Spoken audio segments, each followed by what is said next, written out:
Saturday, April 10th, 2021, Maneco 64, home of alternative economics and contrarian views. Today we're going to look at how the U.S. Treasury is facing its biggest challenge since the collapse of Bretton Woods in 1971 or 50 years ago. And yes, it's amazing what's going on. And we're going to go through some numbers, through an article in the FT where they talk about this. Before I start, though, I'd like to say that Billy is fine. He wanted to have the day off. He'll be back probably tomorrow for the Sunday live stream, of course. So let's have a look at this article in the FT, and I think it's quite significant that even the FT is covering this. They're seeing this as a problem. So here's the story, and I think it came out, I think it was yesterday, written by someone called Kobe Smith in New York. And it says, U.S. government debt hit as analysts brace for $370 billion in Treasury sales. Yes, that's how much the U.S. Treasury has to raise in the last 3 weeks of April. Not for the year, for the last 3 weeks of this month.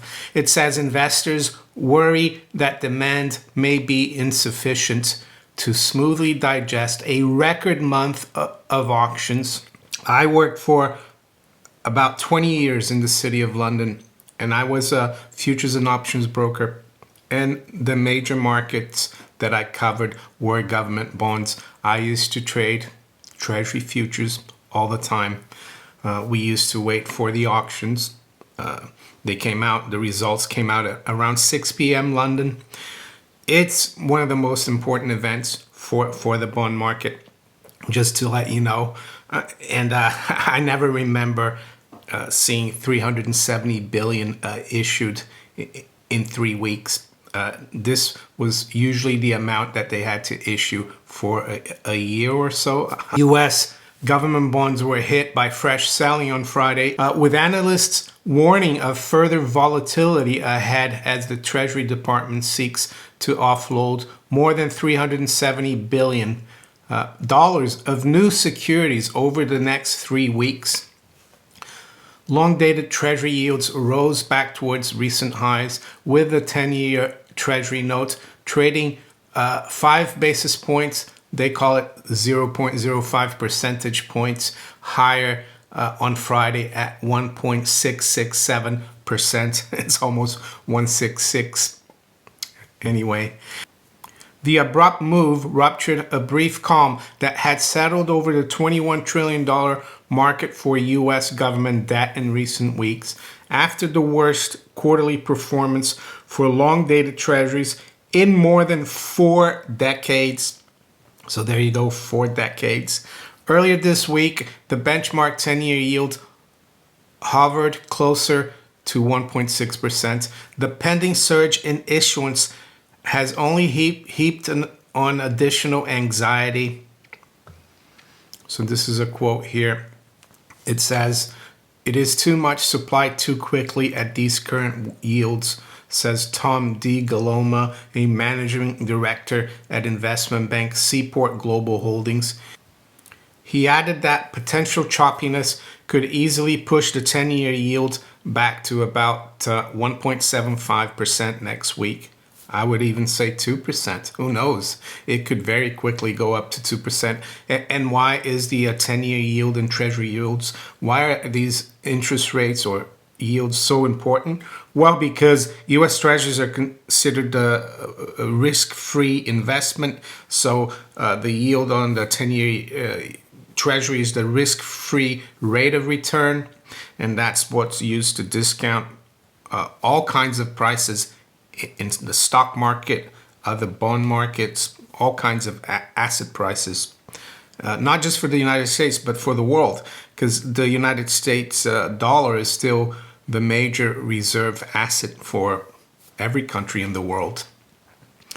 So here's a chart where they talk about foreign investors to emerge as largest buyers of treasuries behind the Fed. It's interesting that they don't put a question mark here, because who knows? They might not be interested in continuing to buy treasuries. This is the estimation for 2021 anyways.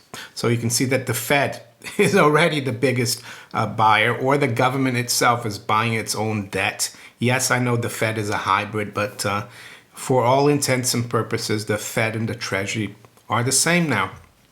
And the bankers run the government. The first test comes on Monday with the sale of 58 billion in 3-year notes. So as I've said, I remember if we had 58 billion during a whole week of Treasury auctions, that would be a lot back in the day. But now just one of the days they have 58 billion in 3-year notes, and another 38 billion of 10-year treasuries. The deluge continues on Tuesday, when the Treasury holds a 24 billion auction of 30-year debt. The following week, a new wave will add to the 120 billion in supply, with a 24 billion sale of 20-year debt, according to analyst estimates. The week after that, strategists forecast the Treasury will sell another 183 billion of securities, with 60 billion coming in 2-year notes, another 61 billion in 5-year debt, and 62 billion at the 7-year mark. That brings total supply for the month to an all-time record of 373 billion, according to estimates by Gennady Goldberg, a rate strategist at TD Securities. Once the remaining auctions for inflation-protected government securities and other notes are factored in. Given the enormous amount of supply continuing to hit the market every month, every Treasury auction should be viewed as a risk event, Goldberg said. The market should stumble right from the start of the week, warned DiGaloma at Seaport Global, given the size of the forthcoming sales and the improving economic backdrop that has already damped demand for treasuries. Strategists also noted that these were the first auctions since the Federal Reserve rolled back the capital concessions it extended to banks last April, which we're seeing as aiding market functioning. That's the SLR, right? Here's the 10-year yield, how much it's risen already. It has kind of settled down here a little bit in the last few weeks, last couple of months. But you can see how that 175 level is important. Investors haunted by February's grim 7-year auction, which stirred concerns about the health of the Treasury market, are paying keen attention to the upcoming sale of debt at that maturity in particular, after what Ian Lingen and Ben Jeffrey at BMO Capital Market characterized as less dismal but still very weak offering in March. So what could happen at these auctions that could create a huge problem? Well, you could have a failed auction. What's a failed auction? Yes, it's when, let's say, the Treasury offers 60 billion of 2-year notes, and there's only 50 billion of bids, so the bid to cover ratio is less than 1. I don't think that's ever happened to the U.S. Treasury. It's happened in other countries. I remember the German government having a failed auction of bonds, but it's very rare. And right now, the bid to cover ratio is still fairly healthy. It's around 2 to 1 still, but we really need to keep an eye on this. Lackluster demand from foreign investors could trip the balance once again towards choppier trading, but some Wall Street executives are holding out hope that the higher levels of Treasury yields today compared with just a few months ago will pique their interest. Yes, what they're hoping here is that the higher yields are going to make foreign investors more interested in the bonds and notes from the Treasury.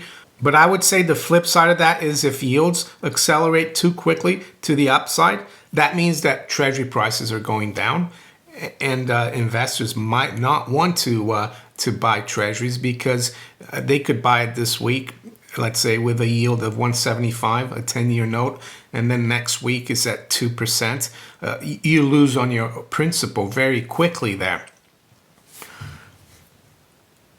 The auctions may not be smooth, but they're going to be digestible.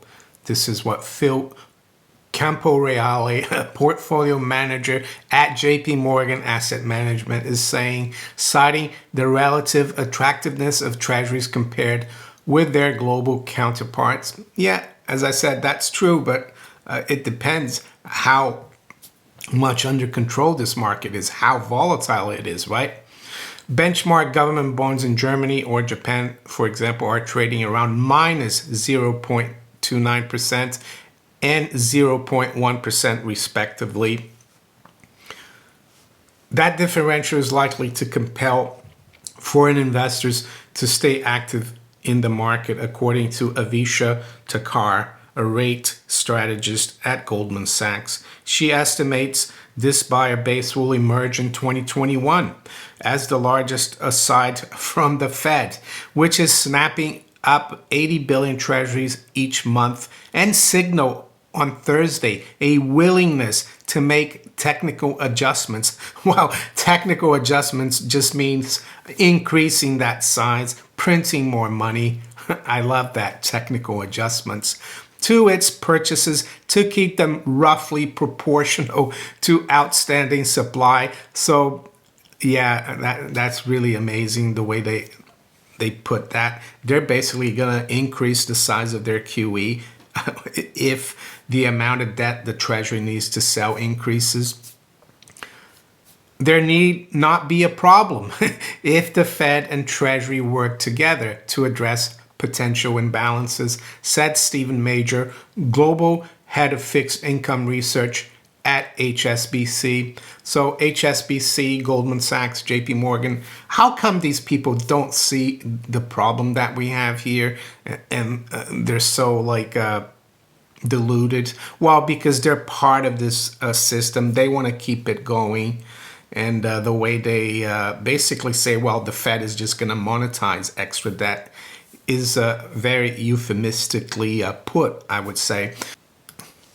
So now I want to go through some numbers just to show you how much of a bubble we're in, a debt bubble. And we're going to go back 50 years because I think it could be the biggest crisis in 50 years. You already saw that we had the worst quarter in terms of prices for long-dated treasuries. And it's not me saying it, it was the FT. And what happened 50 years ago, of course, Nixon closed the gold window and it took the anchor off the monetary system. What does that mean? Well, it meant that the US could create debt or print money out of thin air without having the corresponding amount of gold to back that currency. And there's no limit to the amount of debt that we could have in the system.